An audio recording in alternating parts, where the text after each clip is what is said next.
Hello students, तो आप सभी के लिए गुड न्यूज़ है। बंसल क्लासेस का नाम तो आपने ज़रूर सुना होगा। कोटा के एक प्रतिष्ठित संस्थान है जहां पर आईटी जेईई मेंस की तैयारी कराई जाती है। आप सभी ने इसका नाम तो ज़रूर सुना होगा। तो स्टूडेंट, बंसल क्लासेस के टॉप एजुकेटर्स आपको अनअकैडमी पर टीच करने वाले हैं जेईई मेन एंड एडवांस 2023 के लिए। ठीक है बच्चों, अब देखो मैं आपको पूरा बता दूँ कौन कौन से टीचर हैं। तो देखो यहाँ पर आप देख सकते हो समीर बंसल हैं, एमडी हैं बंसल क्लासेस कोटा के, 18 ईयर प्लस टीचिंग एक्सपीरियंस है। Accelerate the momentum of your preparation for IIT JEE 2023 mathematics. ठीक है, और ये जो बैच स्टार्ट हो रहा है स्टूडेंट, स्पार्क बैच, ये 10 दिसंबर से स्टार्ट हो रहा है।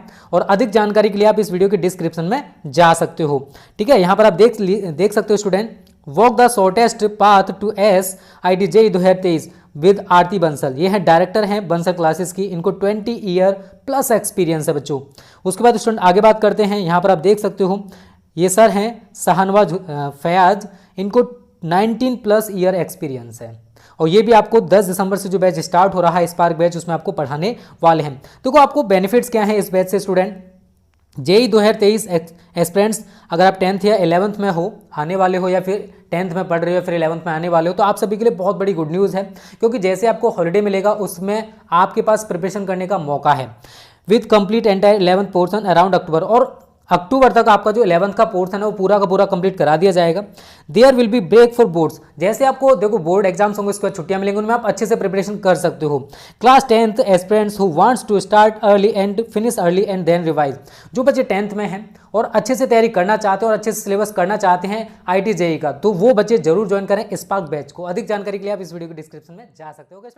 हेलो स्टूडेंट्स, एक बार फिर आपका स्वागत है आपके अपने YouTube channel smart study classes पर। प्यारे बच्चों, इससे लास्ट वीडियो के अंदर हम आपको चैप्टर नंबर 2 और चैप्टर नंबर 5 के और चैप्टर नंबर 6 के इंपॉर्टेंट क्वेश्चंस के फॉर्मूले दे चुके हैं बच्चों, जो कि इन्हीं चैप्टर्स के अंदर ज़्यादातर फॉर्मूले हैं। बाकी 3 और 4 में तो फॉर्मूले है ही नहीं, रूल्स हैं उसमें, तो वो आप वहाँ से याद कर लीजिएगा। ठीक है, तो हमने आपको अभी तक फर्स्ट बुक के जितने भी चैप्टर्स में फॉर्मूले थे वो हम आपको फॉर्मूले प्रोवाइड कर चुके हैं। अब आपकी सेकेंड बुक में चैप्टर नंबर 7 है बच्चों समाकलन, इसके फॉर्मूले हम आपको आज बताने वाले हैं। ये काफ़ी इंपॉर्टेंट फॉर्मूले हैं, अगर आप इनको अच्छे से प्रिपेयर कर लेंगे तो 90 प्लस तो खैर पक्के हैं ही, और प्लस जब आप अनशॉर्ट पेपर करेंगे तो आपको बिल्कुल भी समस्या नहीं आएगी। इनफैक्ट बच्चों, मैंने भी आपसे कहा था कि आप एक फॉर्मूले की कॉपी बना लीजिएगा, लेकिन काफ़ी बच्चों ने नहीं बनाई है, वो प्रॉब्लम आ रही होगी, तो हमने सोचा क्यों ना एक सीरीज चलाएं जिसमें एक जगह सभी चैप्टर्स के हम फॉर्मूले प्रोवाइड आपको करें। तो इस तरीके से हम 3 चैप्टर के फॉर्मूले आपको अभी तक दे चुके हैं। ये चौथा चैप्टर है, मतलब सेकंड बुक का 7वां चैप्टर। ठीक है बच्चों, तो इनके हम फॉर्मूलों की बात आज कर रहे हैं। तो देखिए बच्चों, इंटीग्रेशन बहुत इंपॉर्टेंट टॉपिक है, तो चैप्टर्स में अगर इस फॉर्मूलों की बात करें बच्चों, तो फॉर्मूले तो इसमें बच्चों को कम से कम 36 से 37 फॉर्मूले बनेंगे। तो अभी तो ये 29 है, अभी और हम आपको देंगे इसके बाद। जैसे फॉर्मूला अगर बात करें, पहला वो फॉर्मूला क्या होता है बच्चों, तो ये है बच्चों x की पावर n। तो x की पावर n का जो इंटीग्रेशन होता है बच्चों, वो होता है x की पावर n+1 अपॉन n+1, यानी जो भी पावर होती है उसमें एक जोड़ के लिखते हैं, ऊपर भी और नीचे भी। ठीक है, n+c। c क्या होता है, इंटीग्रेटेड कांस्टेंट, ये आपको जोड़ना पड़ता है लास्ट में जब इंटीग्रेशन फाइनली हो जाता है। ठीक है, उसके बाद फॉर्मूला नंबर 2, e की पावर x का अगर हम समाकलन की बात करें तो e की पावर x का समाकलन e की पावर x होता है n+c। ये बच्चों सभी फॉर्मूले इनवर्स हैं, यानी एक तरीके से कह सकते हैं कि प्रतिलोम यानी उल्टे हैं एक तरीके से। ठीक है, किसके, अवकलन के। तो जो भी अवकलन के फॉर्मूले थे उनका जस्ट अपोजिट आपको करना है। ठीक है, रेसिप्रोकल है। अब इसके बाद देखिए बच्चों, ए की पावर एक्स का अगर हम यहाँ पे समाकलन करेंगे तो ए की पावर एक्स का समाकलन होगा ए की पावर एक्स अपॉन log ए बेस ई प्लस सी। फिर उसके बाद देखिए 1/x का समाकलन 1/x का होता है बच्चों log मॉडुलस एक्स प्लस सी। साइन एक्स का जो समाकलन होता है बच्चों वो होता है माइनस के कॉस एक्स। अवकलन होता था साइन एक्स का कॉस एक्स, लेकिन यहाँ पे समाकलन होता है माइनस कॉस एक्स। ठीक है, ऐसे ही कॉस एक्स का जो समाकलन वहाँ पे कॉस एक्स का अवकलन जब हम पढ़ते थे तो माइनस साइन एक्स होता था, लेकिन कॉस एक्स का समाकलन जो होता है वो प्लस साइन एक्स होता है। तो कॉस एक्स का जो समाकलन होता है वो प्लस साइन एक्स होता है। ठीक है, सेक स्क्वायर एक्स का अवकलन तो होता ही नहीं था। ठीक है, सेक स्क्वायर एक्स का वहाँ पे टोटल एक्स की पावर n मान के करते थे, डायरेक्ट कोई सेक स्क्वायर एक्स का समाकलन नहीं होता था। तो यहाँ पर लेकिन सेक स्क्वायर का समाकलन होता है बच्चों। ठीक है, क्या होता है सेक स्क्वायर का, tan x प्लस सी। कुछ सेक स्क्वायर एक्स का क्या होता है बच्चों, माइनस के cot x plus c. And समाकलन sec x into tan x dx, इसका क्या होगा, sec x प्लस सी। और cosec x into cot x dx, इसका समाकलन माइनस के cosec x प्लस सी। ठीक है, तो सारे फॉर्मूले सिंपल है, बट आपने अगर अवकलन के फॉर्मूले अच्छे से प्रिपेयर कर रखे हैं तो फिर समाकलन के फॉर्मूले आपको अच्छे समझ में आ जाएंगे और बहुत ध्यान से याद करने पड़ेंगे, वरना कंफ्यूज हो जाओगे आप। कभी अवकलन का फॉर्मूला लगाएंगे तो समाकलन का लगा देंगे उसमें, और समाकलन की जरूरत पड़ेगी तो अवकलन का लगा देंगे, और आपने विदाउट कन्फ्यूजन दूर किए, यानी बिना समझ के फॉर्मूले याद किए तो बच्चों, ठीक है। उसके बाद बच्चों 11 क्वेश्चन है, 11 फॉर्मूला है 1 upon integration 1 dx upon under root में 1 माइनस एक्स स्क्वायर, तो ये होता है sine verse x plus c. फिर माइनस के dx अपॉन रूट में 1 माइनस एक्स स्क्वायर, इसका समाकलन होता है cos inverse x plus c. फिर 13 में integration dx upon 1 plus x square, इसका समाकलन क्या होता है बच्चों, tan इनवर्स एक्स प्लस सी। अवकलन tan इनवर्स एक्स का ये होता था 1 अपॉन 1 प्लस एक्स स्क्वायर, लेकिन यहाँ 1 upon 1 plus x square dx का समाकलन क्या होता है, tan इनवर्स एक्स प्लस सी। ऐसी माइनस के 1 upon 1 plus x square dx integration ये होता है बच्चों कॉट इनवर्स कॉट का, और ये कॉट इनवर्स एक्स आएगा students, cot inverse x plus सी, ठीक है। 15 1 अपॉन dx और integration dx upon x root में एक्स स्क्वायर माइनस 1, तो ये होता है बच्चों sec inverse x plus c. Cot का हो गया, ये हो गया सेक इनवर्स एक्स प्लस सी, और माइनस के 1 dx अपॉन एक्स रूट में एक्स स्क्वायर माइनस 1, ये होता है कोसेक इनवर्स एक्स प्लस सी, ठीक है बच्चों। उसके बाद ये फॉर्मूले एक तरीके के, इनको आप ध्यान रखें, ये फॉर्मूले एक तरीके थे, ठीक है, ये एक से बिलोंग करते थे और ये एक जगह बिलोंग करते थे, इनको आप एक कैटेगरी में याद करें, और ये एक जगह बिलोंग करते थे, ठीक है, इनको आप एक कैटेगरी में बिलोंग करें और ये अलग है, ठीक है। तो आप ऐसा करके इनको ग्रुप बना के याद कर लेना। उसके बाद देखिए इंटीग्रेशन dx अपॉन ए स्क्वायर प्लस एक्स स्क्वायर, तो 1 upon 2a log a plus x upon a minus x plus c. फिर integration dx upon x square minus a square, तो ये भी 1 अपॉन 2a लॉग, बट यहाँ पे x minus ए upon x plus ए आता है, ये ध्यान रखिएगा, ए प्लस एक्स ए माइनस एक्स, या एक्स माइनस ए एक्स प्लस ए, ध्यान रखें कन्फ्यूजन है, प्लस और माइनस के डिफरेंस है बस बच्चों, ठीक है, तो इसलिए आप समझ के याद करें। उसके बाद बच्चों 19 फॉर्मूला है इंटीग्रेशन dx अपॉन ए स्क्वायर प्लस एक्स स्क्वायर, तो इसका होता है 1 upon A tan inverse x upon A, 1 upon A tan inverse x upon a plus सी, ठीक है, इंटीग्रेशन। उसके बाद बच्चों 20 नंबर फॉर्मूला आता है integration dx upon A square minus x square is equal to sine inverse x upon a plus सी, ठीक है बच्चों। उसके बाद फॉर्मूला नंबर 21 है dx upon x square minus a square, ये होता है log x plus under root में x square minus a square plus c. फिर 22 नंबर है बच्चों integration dx upon under root में x square plus a square, ये होता है log x plus under root में x square plus a square plus सी, ठीक है बच्चों।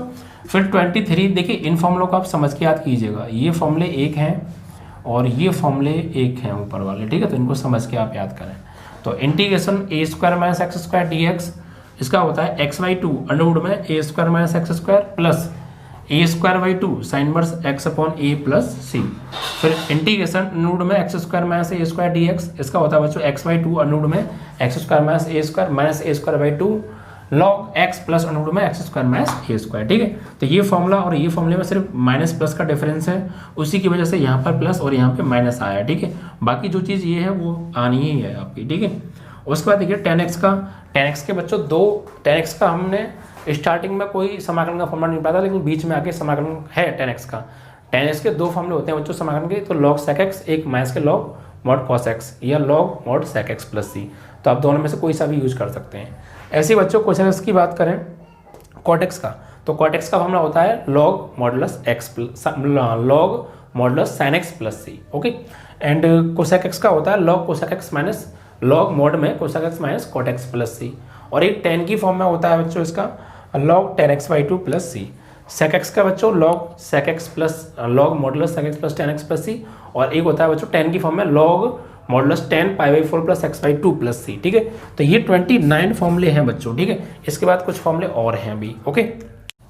29 के बाद बच्चों फॉर्मूला नंबर है 30, और बच्चों 30 के फॉर्मूला 30 नंबर फॉर्मूला के अंदर बच्चों ये प्रगुण हैं बच्चों 7, तो इन प्रगुणों को समझिएगा जो कि बच्चों निश्चित समाकलन में यूज होते हैं। देखिए प्रगुण क्या है, प्रगुण नंबर 1, अगर लिमिट हमारा इंटीग्रेशन लिमिट दे रखिए a से b f(x) dx, तो हम इसको बच्चों इस तरीके से भी अपनी सुविधा के अनुसार अगर हमें ज़रूरत है सवाल में तो लिख सकते हैं। लिमिट तो हमारी a to b ही रहेगी, बस हम इस वेरिएबल को x को यहाँ पे क्या कर सकते हैं, चेंज कर सकते हैं, x या y कर सकते हैं, x या t भी कर सकते हैं। तो उसी के अकॉर्डिंग आप यहाँ x है तो यहाँ dx है, जो कि रेस्पेक्ट d के रेस्पेक्ट में इंटीग्रेशन हो रहा है, तो यहाँ x की अगर आप y करेंगे तो यहाँ इंटीग्रेशन फिर वाई के रेस्पेक्ट में हो जाएगा, यानी कि यहाँ पर हम इसको चेंज कर सकते हैं, एक्स की जगह वाई भी कर सकते हैं और डी एक्स की जगह फिर डी वाई आपको करना पड़ेगा। ठीक है बच्चों। उसके बाद प्रगुण नंबर 2 है integration limit A to B F x D x. तो बच्चों अगर आप इस लिमिट को आपस में इंटरचेंज करना चाहते हैं, लिमिट ए से बी को आप पलटना चाहते हैं, अपर लिमिट को लोअर की जगह, लोअर लिमिट को अपर की जगह करना चाहते हैं, यानी बी टू ए करना चाहते हैं, तो फंक्शन तो आपका एट इज रहेगा और जिसके रेस्पेक्ट में इंटीग्रेशन हो रहा है उसी के रेस्पेक्ट में होगा, बट सिंबल चेंज हो जाएगा बच्चों, क्या आ जाएगा, नेगेटिव। ठीक है। प्रगुण नंबर 3 क्या है बच्चों, integration limit A to B F x D x. ठीक है बच्चों। तो हम चाहें, यानी ये प्रगुण होता है कि एफ इस फंक्शन को, इसको हम इन दोनों लिमिटों के योग से घटा सकते हैं। इट मीन्स कि F integration limit A to B F x D X is equal to integration limit A to B ही रहेंगी और एफ ए प्लस बी, यानी इन लिमिटों के योग में से ये एक्स घट जाएगा बच्चों। ठीक। उसके बाद प्रगुण नंबर 4 क्या है बच्चों, limit A to B F x D X दे रखा है। ठीक है। तो आप इसको बच्चों ब्रेक भी कर सकते हैं, यानी ए और बी के बीच में अगर कोई पॉइंट सी है तो आप इसको लिखोगे पहले ए से सी तक, सी से बी तक। इट मीन्स दैट कि integration limit A to B F x D x क्या होगा, limit integration a to c limit f x D x plus c to b limit f x D x. ठीक है। इसी प्रकार प्रगुण number, इसी 4 का एक पार्ट और है जिसको हमने 4.1 नाम दे दिया है बच्चों। ये होता है कि limit 0 to a f x D x है बच्चों। तो हम अपर लिमिट में से इस एक्स को माइनस कर सकते हैं और लिमिट एज इट इज रहेगी, यानी इंटीग्रेशन लिमिट 0 से ए एफ, इसमें से इसको घटाएंगे, यानी ए में से एक्स को, तो ए माइनस एक्स डी एक्स। ठीक है। उसके बाद प्रगुण नंबर 5 आता है बच्चों। यहाँ अगर हमारी लिमिट 0 से 2a F x D x है तो बच्चों ये लिमिट 0 से a करके हम इसको हम 0 से a F x D x plus 0 से a F two A minus x भी कर सकते हैं। ओके बच्चों। उसके बाद प्रगुण नंबर 6 क्या है, limit 0 to 2a F x D x sir आपको दे रखा हो तो आप यहाँ पे लिमिट आपकी बचेगी सिर्फ a और ये 2 आगे जाएगा आपके आगे बच्चों, यानी लिमिट इंटीग्रेशन 0 से 2a F x D X दे रखा है तो आप 2 इंटीग्रेशन 0 से a F x D X इसको कर सकते हैं जरूरत के अनुसार। और बच्चों प्रगुण number 7 integration minus a to a, limit minus a to a f x D x, तो 2 आगे आ जाएगा और ये लिमिट आपकी जो हो जाएगी 0 से a हो जाएगी एफ एक्स डी एक्स। ठीक है। और सबसे ज़्यादा जो बच्चों प्रगुण आपका यूज होता है सबसे ज़्यादा, वो बच्चों प्रगुण नंबर ये सबसे ज़्यादा इंपॉर्टेंट प्रगुण है और सबसे ज़्यादा बार बच्चों ये यूज हुआ है और कभी कभी ये भी यूज हो जाता है। तो इन प्रगुणों को आप अच्छे से प्रिपेयर कर लीजिए, ये भी यूज हो जाता है। तो ये प्रगुण वो हैं बच्चों जिन पे मैं टिक लगाएं जो कि बार बार पूछे जाते हैं। ठीक है। उसके बाद ये 2 फॉर्मूले और हैं बच्चों, इंटीग्रेशन e की power A X sine B X D x, तो इसका इंटीग्रेशन होगा बच्चों e की power A X upon A square plus B square, फिर ब्रैकेट में a sine B X minus B cos B X, और ये e की power A X cos X B X का क्या होगा, e की power A X upon A square plus B square, bracket में b sine B X plus A cos B X plus सी। ठीक है। और बच्चों जब 2 फंक्शन गुणा में होते हैं, ये चेन रूल, जब 2 फंक्शन गुणा में होते हैं, फर्स्ट फंक्शन और सेकंड फंक्शन, तो उसका इंटीग्रेशन कैसे करते हैं, तो इसका करते हैं बच्चों पहले को छोड़ा दूसरे का समाकलन माइनस बड़ा समाकलन, फिर बड़ा ब्रैकेट पहले फलन का अवकलन इंटू दूसरे फलन का समाकलन का होल dx, और इसको सॉल्व करके जो भी आएगा फिर उसका एक और हमें समाकलन करना होता है। ठीक है बच्चों। तो ये थे समाकलन, सबसे इंपॉर्टेंट टॉपिक सेकंड बुक का है बच्चों चैप्टर, उसके टोटल फॉर्मूले आप इनको अच्छे से प्रिपेयर कर लीजिएगा। ठीक है।